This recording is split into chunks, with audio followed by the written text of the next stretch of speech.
Motos TV!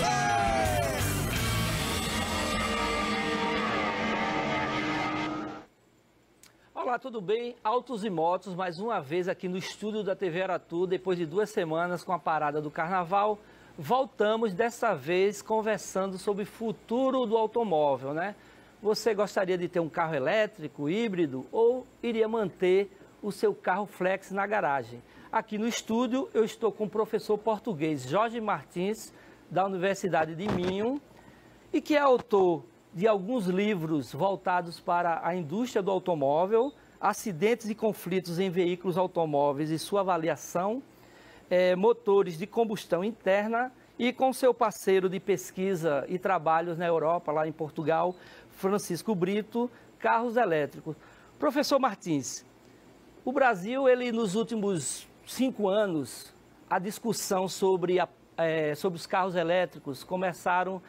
Essa discussão começou a surgir e, em 2018, 3 montadoras apresentaram modelos para o mercado brasileiro, para o brasileiro comprar, né? Chevrolet, Nissan e Renault. A gente sabe que a história do automóvel, os carros elétricos, os motores elétricos, isso vem de longas datas, né? Como é que o senhor avalia hoje o mercado mundial de automóveis com essa visão histórica aí da oferta de carros elétricos, híbridos e com motores a combustão no mercado mundial? Bom dia. Eu primeiro tenho que pedir desculpa do meu português. Vou tentar falar devagar para tentar que me percebam. Embora hoje em dia realmente a quantidade de carros elétricos no mundo já seja bastante grande, portanto estamos a falar de qualquer coisa como milhões de carros, já devem existir mais de 4, 5 milhões de carros em todo o mundo. Uhum. Possivelmente constroem-se mais do que 1 milhão de carros anualmente, a grande fatia na China. Mas a Europa, os Estados Unidos são também mercados que estão bastante grandes. Mas isso de modo nenhum se compara com o que aconteceu em termos percentuais, não em valores absolutos, com o que aconteceu no início do século XX. Basicamente na viragem do século, portanto nos anos de 1800... Vou trocar o microfone aqui que deu um probleminha, programa ao vivo, vamos lá.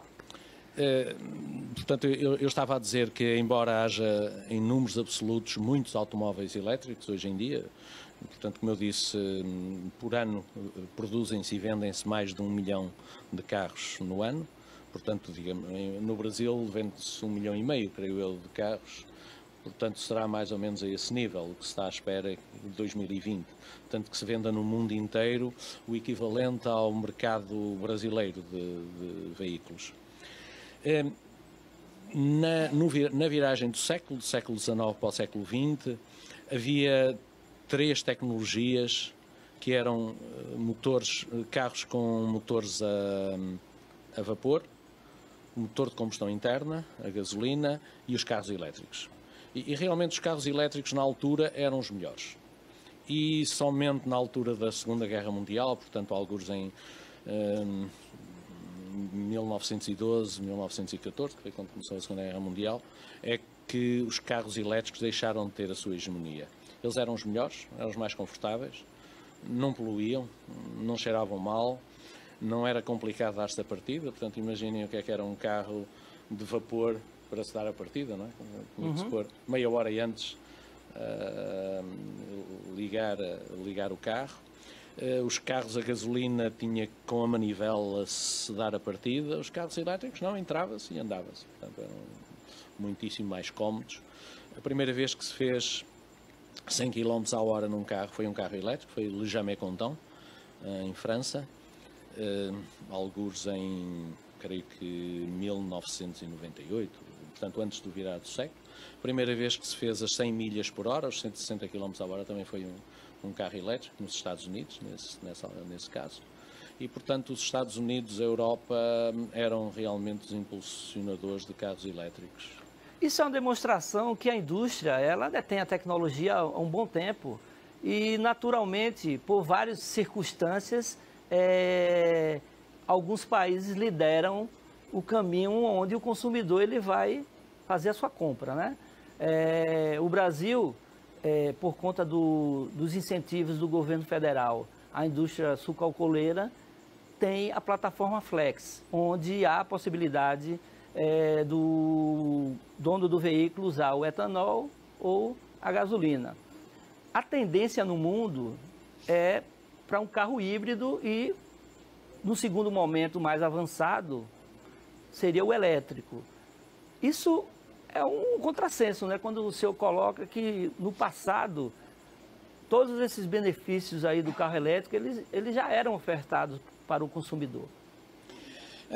Temos que nos reportar à época em que não havia estradas entre cidades. Portanto, só se dirigia dentro da cidade. E aí a autonomia não tinha problema. Não era problemática. Quando se começou, e portanto isso começou no século XX a haver estradas entre cidades, aí o carro elétrico não conseguia preencher os requisitos, porque não tinha autonomia. E foi aí que realmente houve o seu grande problema. E o outro problema foi, por incrível que pareça, o motor elétrico. Foi o motor que permitiu dar a partida, portanto, o motor elétrico de partida. Porquê? Porque aí o motor de combustão interna passou a ser bastante mais utilizável, portanto, era mais fácil usá-lo. Hoje em dia, os carros elétricos sofrem desse grande problema que são as baterias e a sua autonomia e tudo o resto. Portanto, para se pôr em comparação, como é que nós podemos imaginar um carro a gasolina em que o depósito de gasolina custa tanto como o resto do carro, ou custa tanto como o resto do carro? E além de mais, todos os anos, e nós sabemos isso por causa dos nossos celulares, a bateria dos carros elétricos é a mesma dos nossos celulares. Ou seja, ao fim de um ano, a sua autonomia já baixou. E ao fim de 2 anos já baixou. E ao fim de 3 anos já baixou. Ou seja, como é que nós podemos comprar um carro a gasolina que tem 50 litros, mas ao fim de 3 anos já só tem 40 litros de autonomia? Portanto, isso é realmente problemático e é um dos grandes problemas. Por fora isso, o carro elétrico é absolutamente fantástico. É absolutamente fantástico. Bem, dados do mercado mundial, a frota global de carros elétricos chegou a 3,2 milhões de unidades no início de 2018. Em 2018, as vendas no mercado brasileiro não atingiram 8 mil carros. É um dado que eu peguei na semana passada lá na minha viagem no evento do Duster, que vocês vão ter a matéria do lançamento do novo Duster na usina de Itaipu, no Paraná. Hoje, a grande discussão, isso que o senhor colocou aí, a grande discussão está em cima da autonomia, né? As estradas, elas existem. Na Europa, a infraestrutura entre os países que lideram aí as vendas de carros elétricos tem uma infraestrutura adequada ao número de modelos que são colocados no mercado. E aqui no Brasil, apenas uma via, que é de São Paulo ao Rio de Janeiro, onde você tem 3 estações para abastecimento. Em Salvador, apenas os shoppings Barra e o Shopping Salvador, em parceria com a BMW, com a concessionária House aqui em Salvador, esses 2 shoppings conseguiram montar uma estação para oferecer ao cliente do shopping, que naturalmente tem um carro elétrico. Mas isso é um entrave para a compra do carro elétrico aqui no Brasil? Como é que o senhor enxerga, já que o senhor tem a experiência da Europa? Eu posso falar de Portugal e, portanto, Portugal há uns 6, 8 anos atrás fizemos um grande projeto e, portanto, eu tive até nesse projeto, liderei uma das suas secções do desenvolvimento dos carros e uma das coisas que se fez foi uma rede nacional de carregamento. Essa rede nacional implicava que cada pessoa somente tinha um cartão e pagaria a eletricidade, para já ainda é de graça, ainda é gratuito, ao fim de 8 anos, mas ele pagaria a sua eletricidade pela eletricidade de casa. Portanto, ele tinha o seu contrato em casa e passava isso para o carro elétrico e em qualquer ponto do país, com aquele cartão, ele podia carregar. Porque isso é um dos grandes problemas. Eu lembro, por exemplo, Londres tem vários operadores e então cada pessoa com um carro elétrico tem que ter vários contratos com cada um daqueles operadores. Portanto, nós tentamos que isso não acontecesse. E, portanto, basicamente nós conseguimos colocar várias centenas, milhares de carregadores por todo o país. Por exemplo, em todas as autoestradas havia carregamentos rápidos, tínhamos 50 carregadores rápidos. Repare-se que Portugal é um país pequeno, do norte a sul tem 700 km, portanto, temos 10 milhões de habitantes e tínhamos, por exemplo, 50 pontos de carregamento rápido. Só que nessa altura apareceu a crise e durante vários anos, estamos a falar qualquer coisa tipo 4 anos, que houve mais carregadores do que automóveis elétricos. Hoje em dia não. E o problema é que está-se a pensar na OCDE que haja por volta de 15 carros por carregador. O meu ponto de vista é que isso é pouco. Isso é o que se faz em postos de abastecimento de gasolina, por volta dos 15. Agora em carros elétricos não. Porquê? Porque o abastecimento de gasolina são 2 minutos. O abastecimento de um carro elétrico, se for em fast charge, serão 20 minutos, mas se for normalmente já poderá ser 8 perto horas. de 1 hora. Não, nos carregadores de estrada... Tomada da residência direto, né? Na tomada da residência direta, portanto é a minha experiência.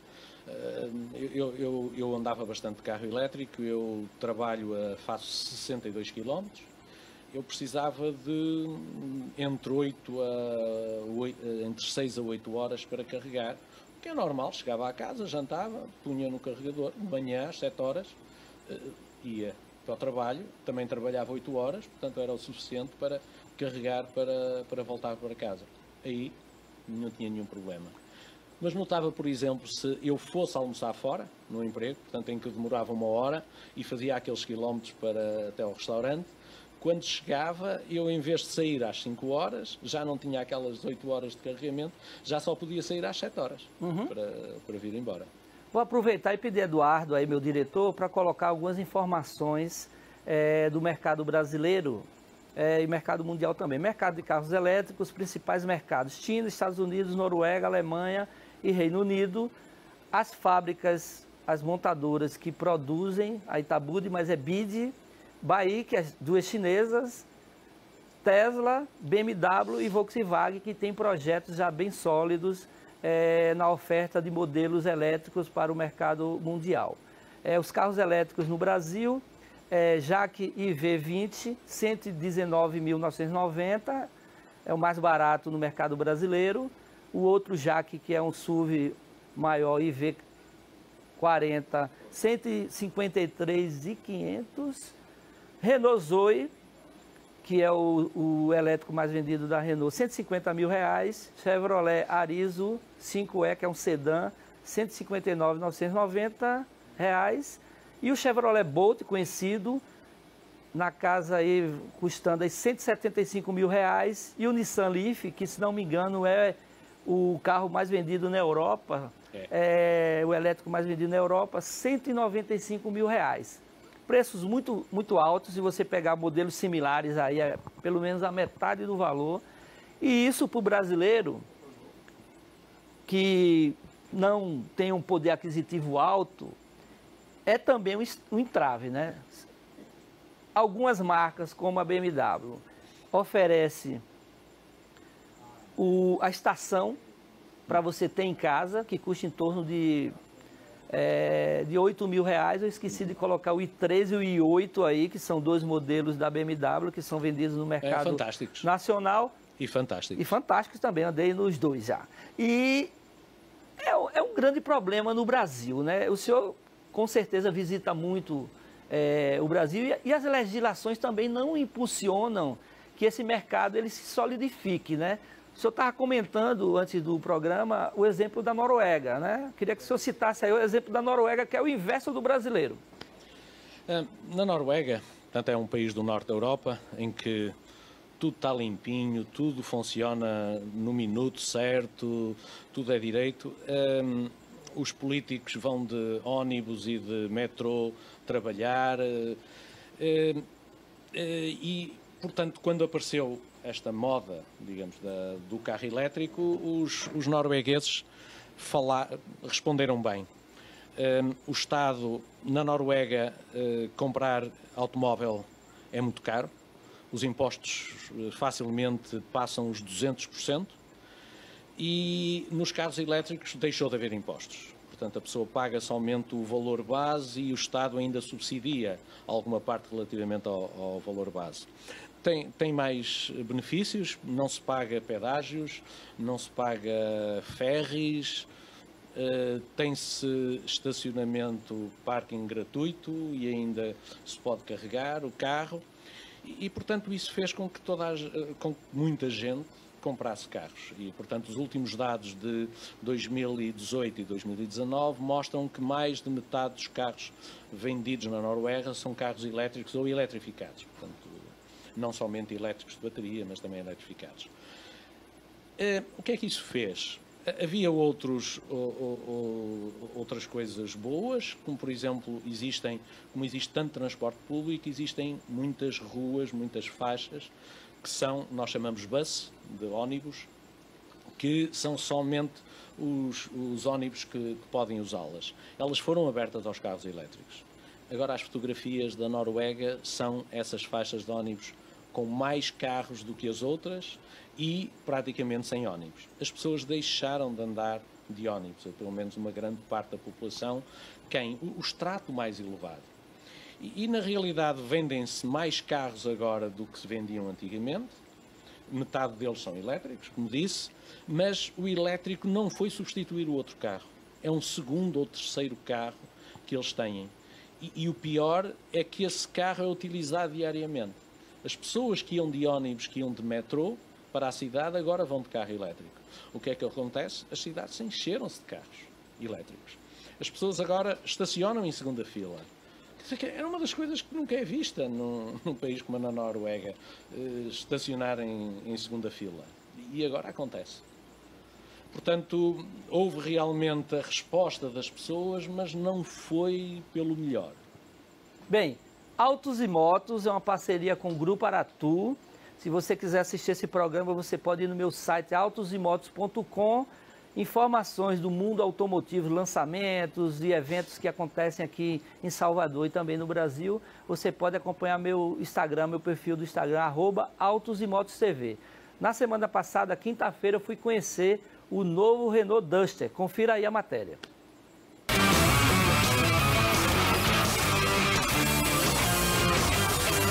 Autos e Motos TV!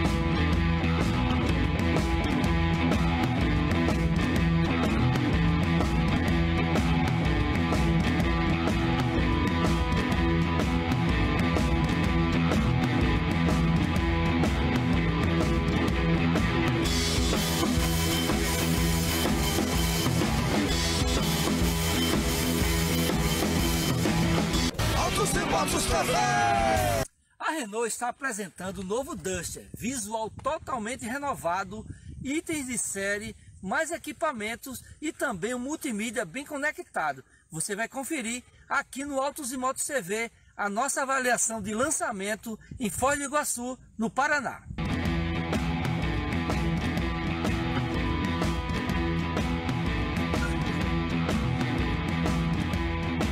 Feito na mesma plataforma do Sandero e do Logan, o Duster surgiu em 2011 para brigar no segmento de SUVs compactos no Brasil. A Renault mudou tudo no novo Duster, deixou apenas o motor 1.6 com 120 cavalos.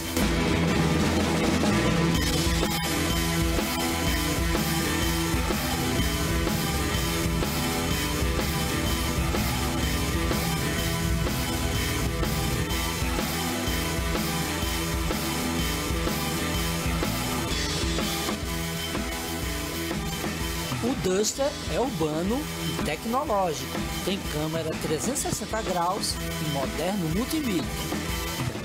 A gente sabe hoje em dia a tecnologia, né, para facilitar a vida do cliente é uma necessidade, uma exigência do cliente. Celular, como você citou, acho que todo mundo, né, hoje praticamente não vive sem celular. A integração dele com o automóvel é muito importante. A gente já tem alguns sistemas, né, já oferecidos em vários modelos, mas aqui no Duster a gente está lançando um novo sistema, chama Easy Link. É um sistema novo, a tela ela é maior, 8 polegadas, então aumentamos o tamanho da tela. É uma tela, obviamente, né, soft touch e tal, e tem várias novidades. Por exemplo, uma delas é que você pode personalizar até 6 perfis ali. Então, se você, a esposa, o filho, outras pessoas utilizam o carro, cada um pode colocar ali a personalização, inclusive com foto, com as estações de rádio preferidas, com o fechamento automático das portas ou não. Então, cada um pode personalizar. E, além disso, é compatível, obviamente, né, com o Apple CarPlay, com a parte do Android também, e faz com que o cliente tenha uma interface muito fácil de usar, com toda essa possibilidade de utilização multimídia. Mas não só isso. Na parte de tecnologia, todos os Duster traz de série controle eletrônico de estabilidade. Nós temos agora na versão top no Iconic o indicador de sensor de ponto cego, né, que tem aquela situação que alguém vai te ultrapassar ou você vai ultrapassar alguém, precisa mudar de faixa e que às vezes você não está vendo um carro, uma moto que está ali, né, atrás de você numa situação de perigo. E aí você tem agora um indicador ali no retrovisor que vai te ajudar nesse tipo de situação também. Então tem tecnologia para facilitar a vida do cliente, seja para segurança, seja para maior conectividade.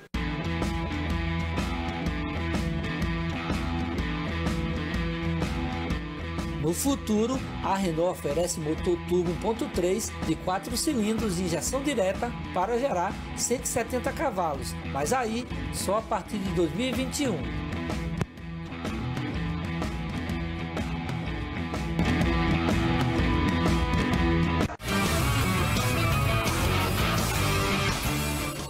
Bem, voltando aqui ao estúdio da TV Aratu, o Senai Cimatec, da semana que vem, vai realizar um seminário Veículos Elétricos, Funcionamento e Infraestrutura. E aqui no estúdio eu convidei o Júlio César Câmara, engenheiro automotivo do Senai Cimatec, para falar do seminário que tem como participação aí o professor Jorge Martins. Júlio, novidades, começando o ano aí com um evento aí para pensar o futuro e pensar o presente também da indústria automotiva. Pois é, vamos aproveitar a oportunidade do professor Jorge Martins aqui no Brasil, né? Então a gente fez uma parceria, na próxima semana vamos ter o curso de veículos elétricos, né? Então vai abranger desde a parte da tecnologia, né, dos novos veículos elétricos, como também a infraestrutura, né? Então todas as preocupações que a gente está conversando aqui, né, parte delas vai ser abrangida no curso. E na semana de 31 de março, de 31 de março a 2 de abril, também vamos fazer outro curso com ele, que é outra especialidade do professor, que é a parte de segurança veicular e investigação de acidentes. Então, temos 2 cursos bastante interessantes. O Senai Cimatec é uma instituição no Brasil que tem grandes professores, alunos dedicados, parcerias fortes. Essa tendência aí do carro elétrico, como é que você tem percebido, Júlio, você como um estudioso aqui no Brasil desse tema também? Isso é mais do que inevitável, né? Então, está acontecendo, nós temos grupos lá que estão trabalhando com isso, temos alunos já dedicados a estudos de pesquisa com isso. Então, estamos criando lá um centro de desenvolvimento de veículos elétricos. Tem trabalho de estudante, trabalho de professores lá, já desenvolvemos um patinete elétrico, um mini veículo elétrico, estamos trabalhando na conversão de uma motocicleta de um veículo de combustão para elétrico. Então, essa tecnologia também está sendo incorporada nos nossos cursos. Então, é uma preocupação nossa, né, que é uma tecnologia que veio para ficar, então não podíamos ficar por trás disso. Professor Jorge, voltando aqui ao senhor, já que a gente estava conversando sobre o lado global, hoje o Brasil, a indústria brasileira de automóveis investe muito no motor flex. A fusão com a possibilidade de ter uma bateria elétrica para ser um híbrido, a Toyota no ano passado apresentou o primeiro veículo produzido no Brasil híbrido flex, que é o Corolla. Como é que você vê essa transição, já que é uma produção interna aqui no Brasil? Os outros modelos são todos importados. O Brasil, não sei se vocês têm ideia, é vista pelo mundo inteiro como uma experiência muitíssimo boa relativamente a combustíveis e portanto, a toda essa questão. Vocês produzirem o álcool é das coisas boas que existe no mundo. Em mais nenhum país do mundo se faz isso que vocês fazem. Ou seja, realmente vocês conseguem fazer a mobilidade usando o álcool com um custo ambiental extremamente baixo. Portanto, isso poderá ser uma porta aberta para usar-se veículos elétricos, mas outra questão também quer dizer, será realmente necessário? Porquê? Porque a vossa pegada ecológica utilizando o álcool é extremamente baixa. Mas no meio do caminho aí não tem o híbrido? Exatamente. Portanto, uma das maneiras que vocês podem chegar aí é que quando se utiliza um híbrido na Europa, nós estamos a utilizar gasolina. E, por exemplo, se estamos na Polónia, estamos a utilizar carvão para produção de eletricidade. Então é um veículo que não é ecológico. O que é que acontece no Brasil? Se temos um veículo híbrido que utiliza uma grande incorporação de álcool, que é bastante ecológico, e depois utiliza também eletricidade, mas eletricidade que foi também produzida por via renovável, é o melhor dos dois mundos. E realmente o Brasil tem essa possibilidade de, na parte da automotiva, ter uma pegada ecológica bastante baixa, das melhores que existem no mundo. O senhor acredita que em alguns mercados onde o carro elétrico ele ainda não está tão sólido, né? Porque a gente pegando a China, Estados Unidos, pegar alguns países europeus, já existe a infraestrutura, né? O Brasil é um país continental, então assim, quem compra um carro elétrico geralmente está na grande cidade e tem a sua estação em casa, porque tem poder aquisitivo. Pelos valores que eu coloquei ali, que são valores de mercado, dos modelos vendidos no Brasil, há um distanciamento ainda para a realidade brasileira. Mas em todo o mundo isso acontece. Quer dizer, quem hoje em dia compra, possivelmente na China também, um carro elétrico, é uma pessoa da classe média alta ou da classe alta. Não tem como não ser. Portanto, a entrada de uma nova tecnologia tem que ser feita dessa maneira. E mesmo assim, o que nós dizemos na Europa é que os governos estão a dar dinheiro à classe alta, que já tem dinheiro. Mas tem que ser assim. Não tem como não ser dessa maneira. E aqui vai ter que ser feito da mesma maneira. Aí, professor Júlio, há também um movimento que o governo deve fazer em relação à diminuição de impostos, né? Como o professor Martins colocou aí, a Noruega fez isso e houve um crescimento acima de 50%, 55%, para ser mais exato, das vendas de carros. Hoje são carros elétricos. Isso aqui, a porcentagem é muito pequena ainda, né?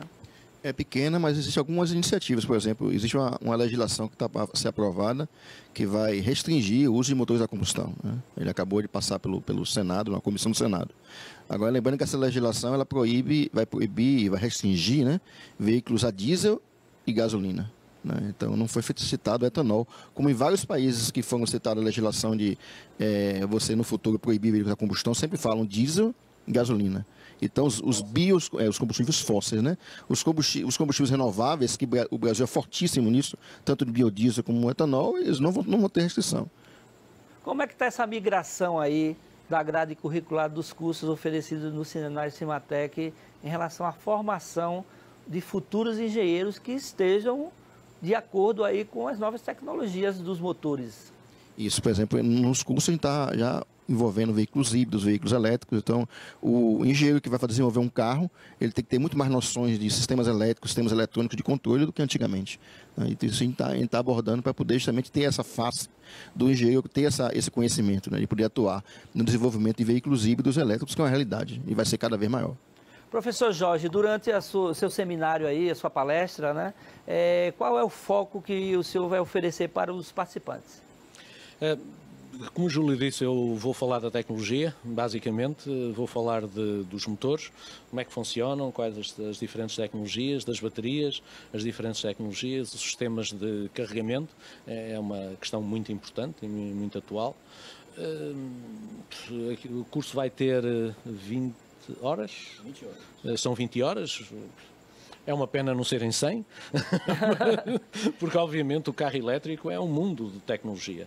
Um ponto que a indústria, principalmente as montadoras que têm ofertados carros na Europa, têm melhorado é a autonomia dos carros, né? Tem modelos que já chegam a 400, 500, 600 quilômetros de autonomia, né?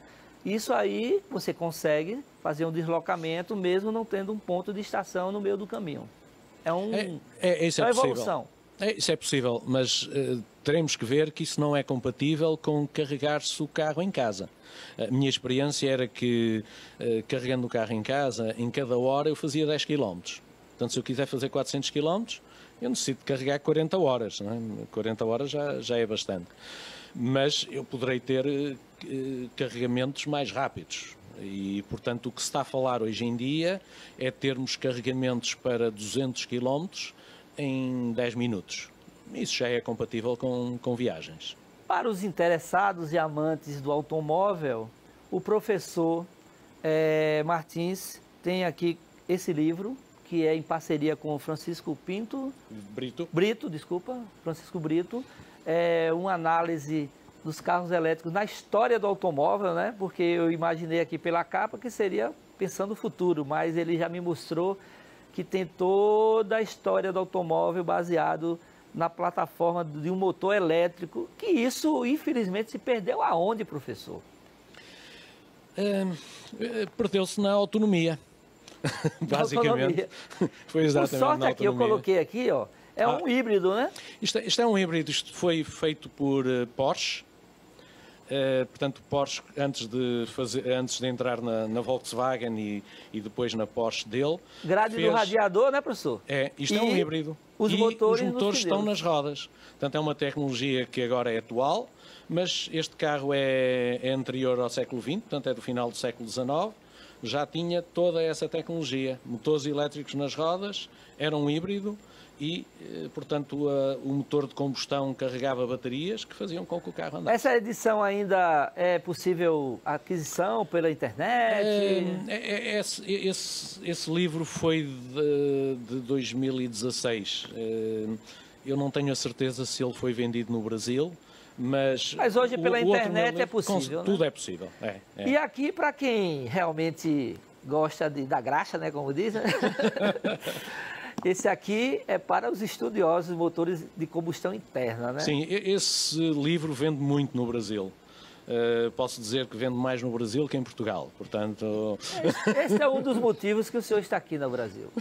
Com certeza. Com certeza. Júlio, como é que... Vou fazer, já agora deixe-me dizer, vou fazer a 6ª edição desse livro, vai ser em amarelo, vai ter mais... este tem 530 páginas, o outro vai ter praticamente 600. Uma das coisas que eu faço é sobre combustíveis ecológicos, portanto, fiz bastante sobre isso. Júlio, quem tem interesse em participar do seminário tem que ser estudante lá do Senai Cimatec ou um curioso que não tenha essa especialização de engenharia pode ir lá participar? Como é que é feita a inscrição? O curso basta a pessoa ter o ensino médio, que já está apto a participar, né? Então a gente tem lá no senaicimatec.com.br/extensão, que é um curso de extensão. A pessoa pode ter maiores informações e fazer a inscrição. E tem custo? Sim, o curso custa R$450. Certo. E horário do curso? Para poder, as pessoas que trabalham poder participar, a gente fez o curso noturno, para facilitar o horário. É a primeira vez que o senhor está aqui a fazer um seminário? Como é que é essa sua relação aqui com os engenheiros brasileiros e baianos? Não, já o ano passado eu fiz estes dois cursos, o curso sobre carros elétricos e o curso de segurança e acidentes, e espero que eles me continuem a convidar. Portanto, eu também já fui professor convidado na UFBA, portanto também tenho dado aulas, apoio alunos de doutorado, portanto eu tenho uma intervenção. Eu geralmente costumo passar o meu inverno da Europa aqui, que coincide com o vosso verão, portanto não é mau. Última pergunta. Entre um elétrico, um híbrido ou uma combustão, o senhor estaciona qual carro na sua garagem? Eu não tenho meus carro híbrido nem elétrico, portanto eu uso um motor de combustão. Mas se o senhor fosse comprar... Eu gosto do cheiro da gasolina, queimado ou por queimar, eu gosto daquilo. Tá certo. A eletricidade não cheira. É verdade. Professor Júlio, naturalmente a gente tem muito do carro flex, né? Hoje, pelos conhecimentos aí, qual seria o carro ideal para colocar na sua garagem? Independente de preço. Sem dúvida, acho que seria um híbrido. Pelo menos eu escolheria um híbrido, que ele teria uma excelente economia de combustível e não teria nenhuma restrição para a viagem. Pelo menos hoje, né? Porque quando a gente ampliar os postos de recarga, pode ser que minha mente mude. Mas hoje eu estou no híbrido. Eu também compraria um híbrido. Eu acho que é a tendência do mercado brasileiro. O Brasil ainda precisa amadurecer muito na questão do carro elétrico e o governo federal, junto com as próprias montadoras, buscarem um modelo onde o carro elétrico ele seja viável, né? Agora, cabe ressaltar que para uso urbano, né, o veículo elétrico possui muitas vantagens. Então, se a pessoa for ficar restrita ao urbano, acredito que o veículo elétrico seja uma solução muito boa, né? Esquecendo o preço, né, que o preço ainda está um pouco elevado comparado aos outros. Professor, quer fazer a última intervenção? Eu queria falar de híbridos com uma razão. O híbrido é o melhor de dois mundos. E não se esqueçam de uma coisa. Então o senhor concorda com a gente? Concordo totalmente. E um híbrido é fantástico. Eu tenho andado de híbrido, não tenho mas o híbrido é fantástico. E reparem uma coisa, é que se nós tivermos um carro com um motor de 200 cavalos de combustão interna e depois se tivermos também um motor elétrico de 100 cavalos, nós temos um carro de 300 cavalos. Exatamente.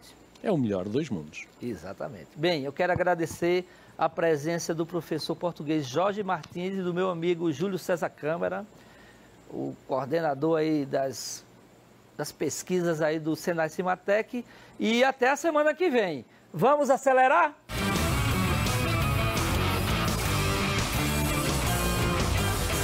Autos e Motos TV!